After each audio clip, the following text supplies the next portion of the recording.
Let me briefly introduce today's speaker, known to most of you. Our colleague, Carsten Schapkow, received his doctorate at the Free University of Berlin in 2000. His specialty is in German Jewish history and historiography.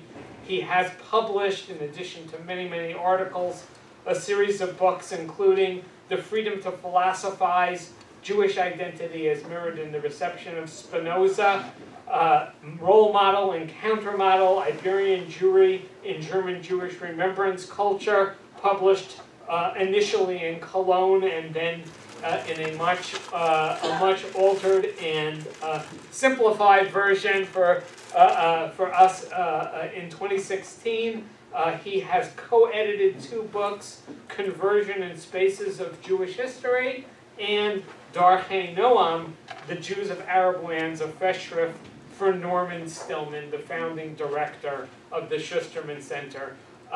His classes, and you see some of his students are here, Carsten's classes at OU focus on the modern Jewish experience, including class on Zionism, the rebirth of Israel, transformation of the Jews, possibly to be remained, making Jews modern, Jews and other Germans, the Holocaust, he's our principal Holocaust teacher, and Jews and nationalism in Eastern Europe.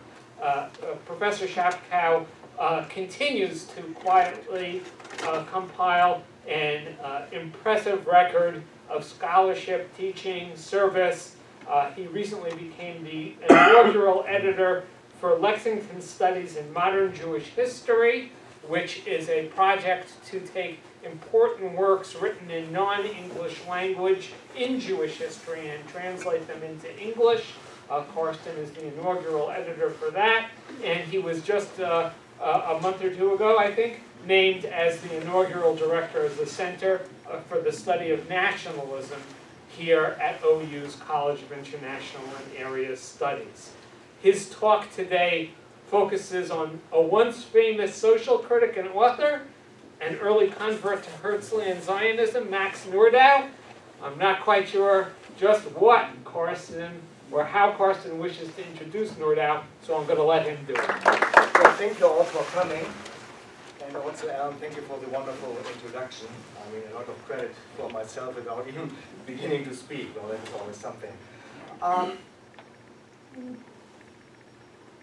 So the following paper seeks to discuss, can you all understand me good? Okay, seeks to discuss how and to what extent the eminent Zionist theorist Max Nordau, himself of Sephardic ancestry, relates the history of the Jews of the Iberian Peninsula to his general critique of assimilation, not only in Jewish history, but also in more general terms. The focus of this paper is on the relevance of the history of the Jews on the Iberian Peninsula in Nordau's writings, paying particular attention on his 2 visits to Spain in 1875, as well as between 1914 and 1920. By doing so, this paper tries to integrate Ashkenazi and Sephardic history into one field of Jewish studies. The relationship between the 2 remains under-researched, particularly in the historical study of, in particular, early Zionism. So just a brief overview. Until their expulsion from the Iberian Peninsula, Jews had lived on the Iberian Peninsula since the beginning of the 1st century of the Common Era. Other estimates place the first traces of Jewish settlement as early as the First Temple period. The perception of Jewish settlement until their expulsion in 1492 is usually described in terms of a golden age by German Jewish scholars during the 19th century. And they argued that Jews were not only integrated into Spanish society, but that they also highly contributed to Spanish society, may it be Muslim or Christian. And that is, in the perception of the scholars of the 19th century, a clear differentiation from the situation the Jews had to endure while living in Central Europe in Ashkenaz. So I'm not focusing on that because last year Professor Efron gave a talk on a similar topic, and so that would not be very enlightening for you. So I would like to focus pretty much soon on Nordau himself. But before we are doing that, this is basically what I would like to accomplish. A little bit discussion in how far the Iberian Sephardic example was perceived by German-speaking Jews during the era of emancipation.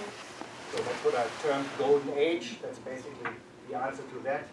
Max Nordau's travel to Spain in 1875, that's one key element of my talk today. And then finally, in how far Nordau relates his own travel to Spain with his understanding of Zionism, where he was very instrumental too. 3 maps also here. That's how the Iberian Peninsula looked like, I mean, up to the beginning of the 11th century. And what you can see here, these in red are the territories held, still held, or again held by Christian forces. And that in green is basically depicting Spain under Muslim rule, different rulers during those times. And we see then in the centuries to come that Spain is getting more and more red, which of course in that regard is no political statement, but it's eventually becoming all in all Christian. And by the end of the 15th century, 1490, we see that only here Granada remains under Muslim control. So that's basically the very broad historical overview. Most German Jews during the 19th century found fascinating, and even when the Jews felt expulsion or were expelled, they always saw something positive in the overall situation of the Jews living under either Christian or Muslim rule. I repeat that because it's a very important observation. So it's clearly an idealization of this past, because eventually Jews were expelled. So how does Max Nordau fit into that? Nordau was born in 1849 in the Hungarian city of Pest, the son of Rabbi Gabriel ben Assa Südfeld. He received a traditional Jewish upbringing and attended a Catholic school until 1862. That year he transferred to a Calvinist school because Hungarian had been made the language of instruction at the Catholic school as a result of Magyarization, a step Nordau did not appreciate. Until he was 18, Nordau lived as an observant Jew. Thereafter he became a radical naturalist and a proponent of Darwin's evolutionary theory. In 1875, Nordau changed his name from Südfeld to Nordau. The name change from supposedly South Field, Südfeld in German, to Northern Meadow, Nordau, showed the strong desire, or his strong desire, to assimilate into the majority culture. Jewish self-hatred played a role in this, as positioned by various scholars, is entirely possible. Nordau was undoubtedly influenced as a youth by 2 major things: the rise of anti-Semitism and the Magyarization in Hungary. In 1880, Nordau finished his medical degree at the university in Pest and settled in Paris, where he practiced medicine. He gained recognition and prominence as a journalist early on. In 1867, he began working for the Pester Lloyd and was correspondent for major European periodicals. In 1873, Nordau traveled to Russia, Scandinavia, England, Iceland, France, Italy, and Spain. During his travels in Spain, Nordau crossed the Iberian Peninsula from Catalonia in the north to Andalusia in the south. He published his experiences in his 2-volume travelogue From the Kremlin to the Alhambra, so 1880. The description of his journey through Spain was also translated into Spanish under the title Impresiones Españolas. His journey in Spain lasted for 3.5 months, from the end of April until mid-August 1875. I'm not going into the political situation in Spain back then, which was a very turbulent time, but I would more focus on his actual travel and what he saw, what he identified as being important for Jewish heritage. So besides that information that he was in Spain for 3.5 months, he will not come back to Spain for the next 39 years. So not before World War I he will ever come back. He's the first German Jew, who was somehow related to the science of Judaism, more indirectly, who actually traveled to Spain. So the other scholars who glorified what happened in Spain never traveled to Spain. He's the first man who really saw how Spain looked like 400 years after the expulsion. So Nordau clearly viewed Spain from the perspective of a cultivated man looking upon the native life of Spaniards with a kind of fascination. Nordau visited the places of Golden Age Spain as discussed by the propagators of the Wissenschaft des Judentums or science of Judaism. So my question is, so how did he, Nordau, perceive Spain? Also, how did he relate Jewish history in Spain to events in Spanish history?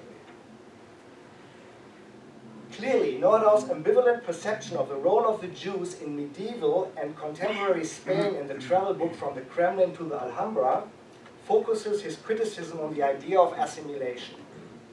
Nordau notes in the book, at the beginning of the chapter on Spain, that Jewish history was invisible to visitors. By chance, Nordau discovered a piece of a gravestone serving as a cobblestone with Hebrew inscription. So maybe like this one, travel stone by Yehuda Bar Akon, 9th century. So that's what he saw when walking, on the countryside. Basically, the streets were paved with these old gravestones. Yeah? So that's the reality, how it might have looked to him. So how did he describe? That's not a similar thing he saw, but it might be when we look into a quotation I would like to provide you with now. And I read it out. Nothing remains of this unfortunate lineage except of the memory of the great crime that Spain committed against its most loyal inhabitants.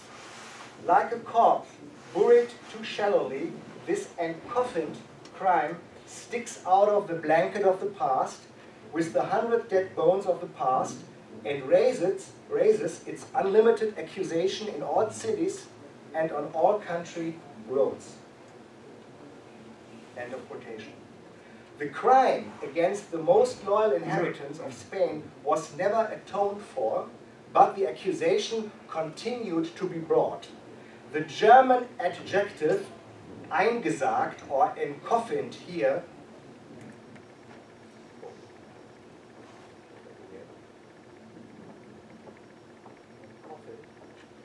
was in the course of the emancipation of the German Jews a central metaphor for the ghetto existence of the Jews before their emancipation. So that's something you find in all readings during the 19th century. Geiger, for example, uses this quite frequently in his writings. For Nordau, however, the condition of being encoffined meant being reminded of the historical injustice of the expulsion of the Jews from Spain. He also contended that Spain was still haunted by religious fanaticism, unhappy and without culture up to his own day. The Spanish monarchs, however, were free from fault. They had been led by fanatic clerics in this direction. The argument for seeing protectors of the Jews in Christian rulers is a very old one and can be found throughout Jewish history and not just the 19th century. So here, Nordau is not unique. He's basically following what other scholars have already thought about strong rulers who would help the Jews during dark times. The expulsion had influenced Jews and the Spanish state in negative ways. Nordau turns to the history of the Moriscos here, Muslims who were converted to Christianity, to explain the expulsion as a crime against humanity in general, not just against the Jews.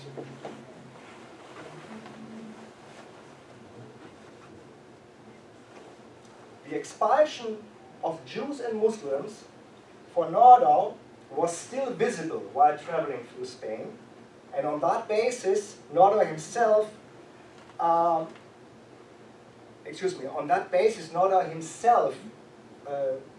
viewed himself as being in a haunted quotation castle, uncanny and dead, carrying countless secrets. The despairing expression of abandonment changes for Nordau with the visit to the Alhambra. He is full of excitement in expressing himself about Islamic Spain and the Jewish contribution to it. The Alhambra was the symbol of the glorious past of Spain for him. The visit gave him the feeling of no longer being a stranger, but rather of belonging to the country that had made him one of its own. And I quote him,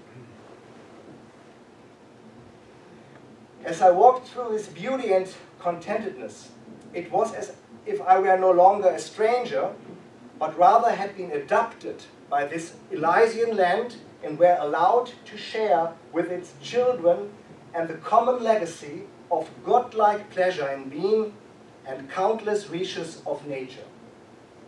Andalusia presented itself to him as the most enchanting land in Europe. Nordau's memoirs and associations overwhelm him, and he feels like he is in a fairy tale.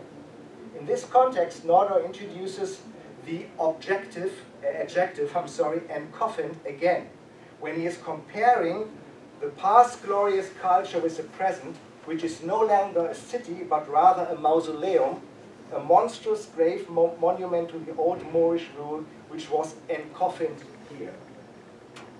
So I read it out. Cordoba is not yet a city, but an incredible mausoleum, covering the Moorish reign, which was encoffined here.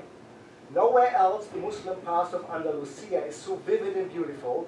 Nowhere else is the Spanish present more disgraceful and visible. The present was shameful and desolate. Cultural symbiosis was part of the past.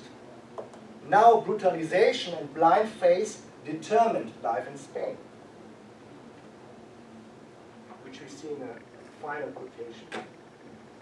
The Plaza de Toros replaced the university in Spain, and the ignorant populace seeks the enlightenment in the churches that it once found in science.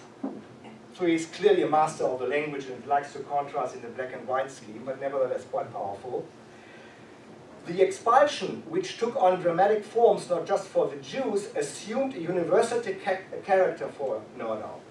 During his visit to the former mosque in Córdoba, which like many others had been converted into a church, Nordau observed a man in traditional North African clothing who was meditating.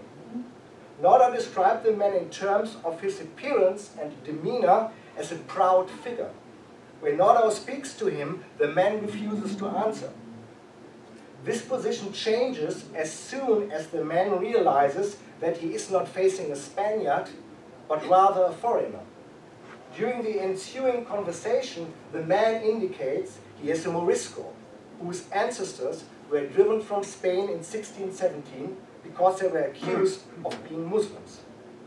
With that example, Nordau makes clear that Christian fanaticism persecuted and expelled not only the Jews, but also the descendants of the Muslims in Spain.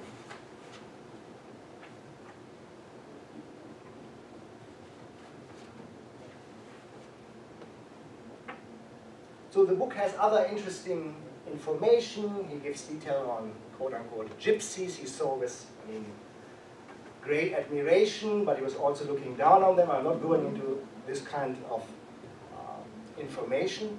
However, I would like to mention that when he returned to Berlin and other places, he stayed for most time of his life in Paris, where he also died. He became, or still focused more on his international fame as a writer, and he was highly recognized as maybe the most prolific writer of his era. It's interesting, however, that he also published or wrote a memoir that was published posthumously, written in the third person, in which Nordau indicates that he viewed himself as a descendant of a Sephardic family. I have two quotations to set that in context. His father also taught him the Ladino of his ancestors, even in a time where that heritage was not yet comprehensible to the little one. But the boy had a great interest in the history of the Jews from early on, and for the Abravanel family, from which he, as he knew, was a descendant, sire. To what extent this aspect of his own Sephardic family history influenced Nordau here and later as a Zionist author cannot be established without certainty. However, Nordau's ability to understand Spanish, might well go back to the Ladino lessons he had with his father as an adolescent. Nordau relates his own family history as a descendant of Sephardic Jews to the picture when he says, "Those among us who are of Spanish lineage remember Spain with affection, despite the horrible ill-treatment and atrocities that stand between us and the memory of the former homeland." So we have now Nordau as a relatively young man traveling to Spain. We have his memoir, published when he was already dead 5 years. And now I would like to go into the years when he was basically becoming more aware of Zionism, where he became the principal thinker of the Zionist movement. In his book from 1909, Nordau relates the current anti-Semitism in Europe to the expulsion of the Jews from Spain, which had also been preceded by a lengthy period of discrimination. Nordau's criticism of the Sephardic Jews relates to their complete assimilation into Christian Spanish society, and he basically relates that to the current situation amongst assimilated Central European Jews, mainly German Jews. So I'm not going into the Zionist vocabulary here, but for him clearly one effect of assimilation was that Jews lost their inner core, their connection to other Jews, which made them vulnerable while believing in assimilation. As it turned out, assimilation was not a solution, and even following the unification of the German Empire, for example, anti-Semitism will become even more visible and vivid. So therefore, Nordau rejects assimilation in his Zionist writings, for instance in 1909, in which he clearly compares the history of the Jews in Spain with the contemporary situation of European Jews, because both were completely assimilated, those in Spain and also the contemporary Jews right now. Jews no longer had the ability, according to Nordau, to recognize that assimilation was the wrong way for them. Nordau first articulates this in a lecture held in Amsterdam on April 17, 1899. And that is a very famous quotation some of you might already read or heard about. So 1899. They don't know Jewish history, but you have certainly heard it told that in Spain, under Ferdinand and Isabella, there were Jewish millionaires who lived in palaces, had court and state offices, provided the nobility in the country with meals featuring truffles, and that then suddenly, without warning, a terrible day arrived that turned these laughing millionaires into mangled corpses, and the fortunate of them into roving beggars whose descendants are hungry and disheveled in the Jewish districts in Poland and Romania. End of quotation. Death and persecution were the consequence of the assimilated lifestyle of the Sephardic Jews, which in consequence can even be seen in the deteriorating living conditions of contemporary Jews living in Poland and Romania of his time. In a lecture 6 years later held in Berlin, so at this point he is really famous. I mean, Herzl just died in 1905, the year after that, so he was seen as the leading figure, although he was not leading the World Congress. In a lecture held in Berlin in 1905, Nordau stated the Sephardim held, quotation, a more affectionate love for the fatherland compared to other quieter nations. I repeat, the Sephardim held a more affectionate love for the fatherland compared to other quieter nations. So clearly, Spain, fatherland, that's something that makes very clear here. With regard to the expulsion of the Sephardic Jews and the reactions towards it Nordau explains that it was without comparison. And I have another quotation. The displaced cried as much about their sunny homeland as about their massacred children and parents, and even more so than about their robbed property.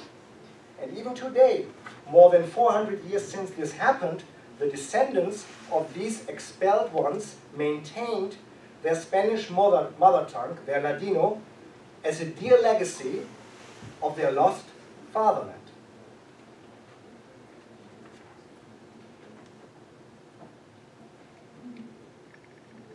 So Nordau draws the immediate comparison between the 1492 expulsion of Jews from Spain with the contemporary situation of the Jews in Romania. In his lecture held at the Fourth Zionist Congress in London on August 13, 1900, Nordau explains, in Romania, a catastrophe came into being the Jewish people had not experienced for centuries. In fact, we need to go back until the year 1492 to find something similar to the expulsion of the Jews from Spain. Nordau refers to the fate of 500,000 Jewish residents of Romania who lived in an environment of hatred against them, without any rights, awaiting despotism and deportation at any time. Despite international intervention following the de facto independence from the Ottoman Empire in 1859, within the principalities of Moldavia and Wallachia, the civic equality of the Jews did not materialize following the Berlin Congress of 1878, wherein the civic equality of the Jews of Romania was requested. The situation even worsened for the Jews. With reference to the graveyard analogy seen throughout his writings we've seen earlier, Nordau writes now, quotation, they left nothing at home except the bones of their fathers in the graves, which constituted their only share of the soil of their native country. And it's again the term native country Nordau employs here as if to illuminate their estranged situation with even greater emphasis. Further, in the same speech, Nordau makes it clear that the Romanian Jews must be guided to Palestine because even in America, according to him, they would not be safe. So this is all happening before World War I, and the kind of conclusion is basically the third and final part of my little lecture today. So very much involved in the Zionist movement, completely believing that assimilation is not a path for the Jews. Nordau had to come to terms with a new situation with the outbreak of World War I. As an Austrian citizen who lived in Paris, he was not allowed to stay in Paris during World War I, and therefore he found refuge in Spain, where he got into contact with various intellectuals, and he stayed there until 1919. He was, received, appreciated by the Spaniards, and during that travel, he apparently even more connected with his Sephardic heritage, because now we know that he also traveled to visit the house of his ancestors in Segovia. Again, that is something he writes down in his memoirs. I have no proof that he actually went there, but that's how he describes himself, becoming now more Sephardic Jew himself. In Madrid, he also met with politicians, including Angel Pulido, some of you might have heard. He was a Spaniard who called the Sephardic Jews back home to Spain from the Balkan area, and he considered himself a great Philosemite, and also Nordau is arguing along those lines. He praised him uncritically, although Pulido had really some blank and problematic sides, but maybe that is due to the fact that Nordau was an immigrant there, and he could not really speak up against the current situation in Spain. He also developed relationship with Abraham Shalom Yehuda, who became professor of Hebrew and rabbinical literature at the University of Madrid. So this is all happening during that time, but always keep in mind there's the real absence of Jews living in Spain, although technically they were invited to come back in 1878, but very few did. And when Jews came, these were mainly Jews from, Central Europe, but not from Sephardic contexts.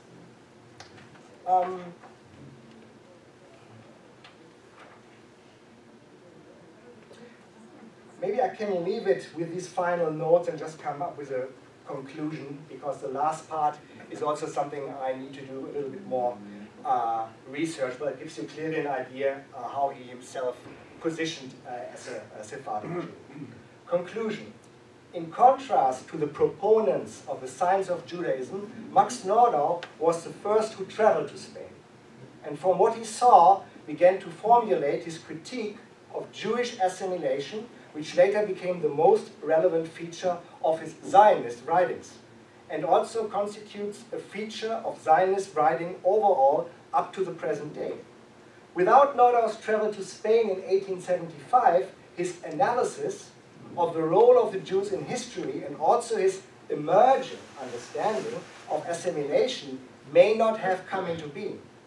Nordau's analysis of Sephardic history also assisted him in developing his theoretical discussions within political Zionism. Moving forward, Nordau's analysis of transnational points of reference needs to be investigated further, not only in our broader understanding of Sephardic Jewry beyond Spain and its supposedly golden age in the Balkans, but also in Palestine, including questions of language use such as Ladino versus Hebrew, as well as Sephardic Jews as cultural mediators before and during the time when political Zionism settled in the land of Israel. The Zionist historians who followed Nordau's analysis rejected the earlier positive and exemplary view of Sephardic participation in majority culture on the Iberian Peninsula, articulated by proponents of the science of Judaism, like Nordau at the beginning when he traveled, and then he changed somehow his perception. And the most famous example for that complete rejection of Spain as a golden age, and I would like to at least mention him, is of course Yitzhak Beer, founder of the Jerusalem School at the Hebrew University in Jerusalem, who was particularly critical of Iberian Sephardic Jewry for its tendency to assimilate. Undoubtedly, the emergence of political Zionism as a foremost Ashkenazi counterhistory cannot be properly studied without referencing and contextualizing Sephardic historical experience. Thank you.